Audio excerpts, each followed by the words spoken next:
For another investor perspective, let's turn to Tom Mastrobuoni, Chief Investment Officer at Big Idea Ventures. Hi, everyone. This is Tom Mastrobuoni. I'm Chief Investment Officer here at Big Idea Ventures. We're a multi-fund, multi-stage venture fund founded by Andrew Ive, based out of New York and Singapore. Our funds cover alternative protein, sustainability, and innovations across the food system.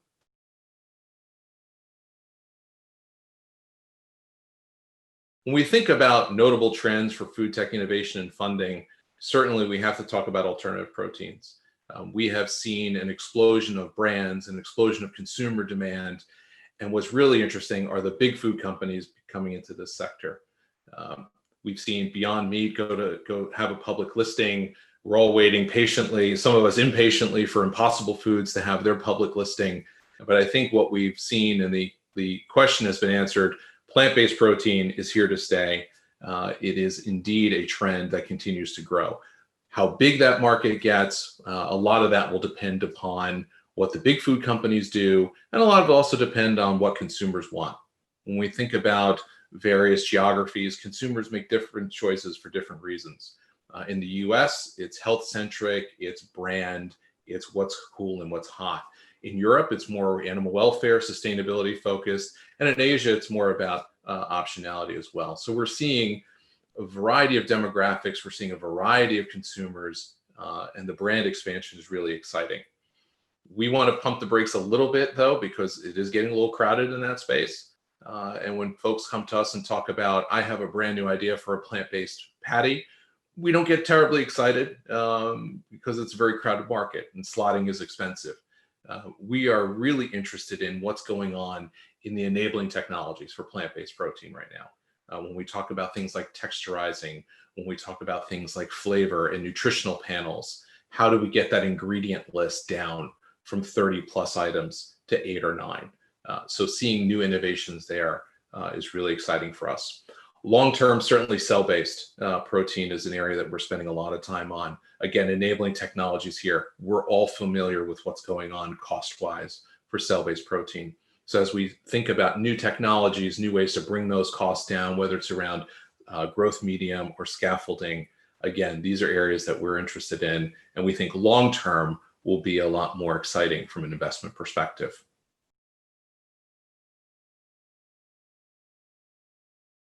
You can't think about food and the food system without thinking about how COVID-19 has affected all of us. I know I'm based in New Jersey here in the US, and I never thought that I would, let alone my children, would experience things like rationing of protein or even paper towel and toilet paper in the grocery store, yet we experienced that. And what it taught us was something that people who worked in the food industry knew all along, and the chairman of Tyson Foods, my old employer, wrote an op-ed about it, that the food system we all knew was fragile, right? We had moved to a very just-in-time inventory system of food production, and it wouldn't take a significant stress. It would just take a prolonged stress to make that system snap. And what we had was a very significant, very acute stressor on the system, and it certainly did crack that food chain. In terms of long-term, obviously food service has been significantly affected. You're seeing revenues down more than 50, some cases over 70% on the food service side. You saw meat manufacturers switch plants from food service packing to retail and case-ready packing. So we've certainly seen some intense disruption there. You can't talk about COVID-19 without talking about the human factor, and thousands of food industry workers, not only on the meat side. We heard a lot of stories about the meat plants, but also on the agriculture side. There were several stories of harvesting teams in California and other parts of the US that were falling ill. This virus was a proximity problem. It wasn't a food problem. It wasn't a meat problem. It's not a produce problem. It was a proximity problem. And we were cramming people into facilities to produce as much as possible, as quickly as possible. And that is what sped the spread of the virus internally. In terms of innovation, we're still seeing deals get done, right? We're still seeing rounds get announced, big rounds. Benson Hill just closed a large round. We just heard news that a plant-based dairy company we all know and love is closing a round moving forward. A plant-based seafood company we're working with is going to be closing a round shortly. Probably by the time you all see this, it will have been announced, hopefully. We could talk about it. But we're seeing deals get done. The structure of those deals for sure has changed.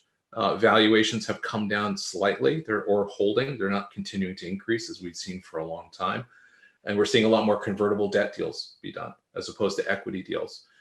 There's a lot of uncertainty about what does COVID mean long-term for the valuations of companies, and how is that development roadmap going to change vis-a-vis the virus and its long-term effects. This is a novel, by its name, it's a novel virus. We don't know enough about this to accurately predict what's going to happen next year, or let alone next month. We keep waiting for our schools to change constantly, when our kids are going to stay home or go back to school full time.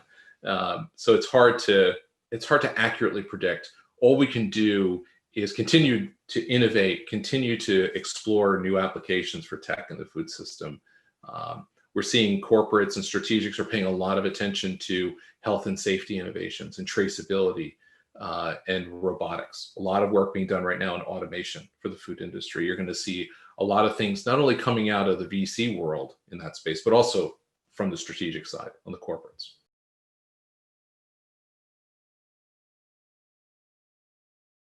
Why is Israel important? I had the good fortune of visiting Tel Aviv and Jerusalem when I was with Tyson. We invested in future meat technologies out of the country. And what we found, we did field trips all the time, right? We'd visit California, North Carolina, Boston, Austin, Texas, hubs of innovation and biotech and food. We never had the success rate in terms of finding interesting companies that we did when we visited Israel. My partner Reese and I met probably 30 companies. About 12 of them were really interesting. On a traditional field trip, if I meet 20 companies, maybe one or two are really compelling. We had such a high success rate. We find that when it comes to doing more with less, when it comes to leveraging a constrained resource stack like Israel has to do constantly, and across all industries, not just food, whether it's water, whether it's security, defense, technology, and food, there just seems to be, and you capture it with Startup Nation, right? So that name alone encapsulates it all. There's a mentality, let's do more with less, let's find a pathway forward, and overcome obstacles that some startups in other countries, we have a difficulty seeing that same success. So Israel is an important place for big idea ventures to continue to find new and interesting opportunities. We plan to have some people either in that region or near that region soon as we expand our global footprint, and look forward to investing in some new companies there soon.